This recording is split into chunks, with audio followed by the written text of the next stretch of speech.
Magandang umaga sa inyo mga kasawi. Kamusta na po kayong lahat? Naway nasa mabuti kayong kalagayan at mag-iingat kayo palagi mga kasawi na ano ang tatlong sign na patay sa iyo ang isang babae.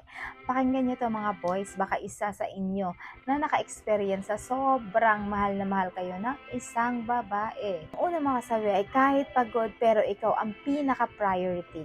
Yung tipo na pagod na siya sa trabaho, yung tipo na halos wala na siyang matira para sa sarili niya, pero gagawin niya yung lahat para lang maramdaman mo na ikaw yung sobrang mahal na mahal niya.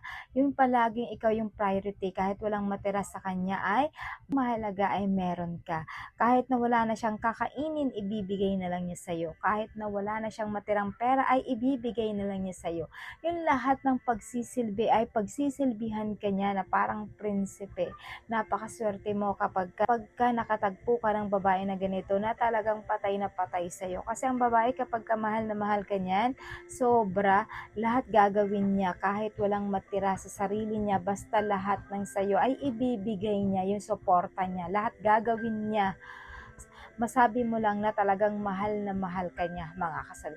Ayan lang po yung ating una na sign. Pangalawa mga kasawi is pagsisilbihan ka niya kahit na meron na siyang sakit.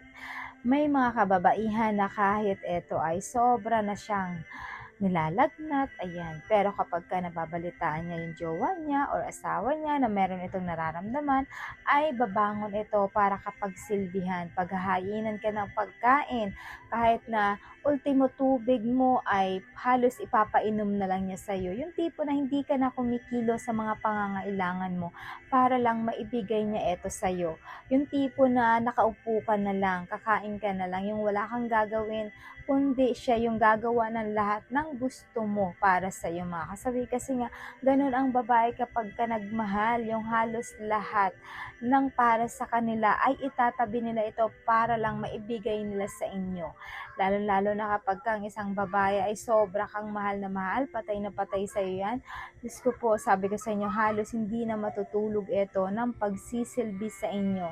Kasi kada hingi mo ito ay talagang ibibigay niya sa iyo kahit wala na siyang matira, kahit ultimo piso mga kasawi.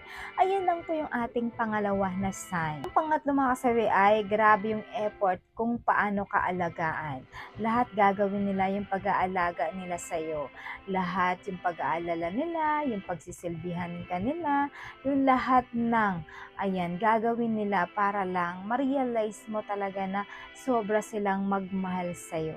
Lahat ng pag-aalaga, yung pag-aaruga, ultimo towel mo, damit mo, short mo, brief mo, lahat ay nakalatag na. Susuotin mo na lang ito. Lahat ng bag mo, lahat ng mga baon mo, nakaready na kung paano kanya alagaan, kung paano kanya alalayan sa lahat.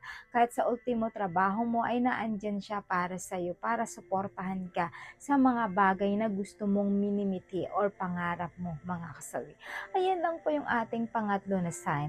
At syempre hindi mawawala yung aking advice sa topic na ito. Lagi tatandaan sa mga kalalakihan. Kapag nakatagpo kayo ng babaeng ganito ay wag na wag nyo nang papakawalan. Kasi bibihira na sa panahon ngayon na grabe din magmahal ang isang babae at loyal ito sa inyo.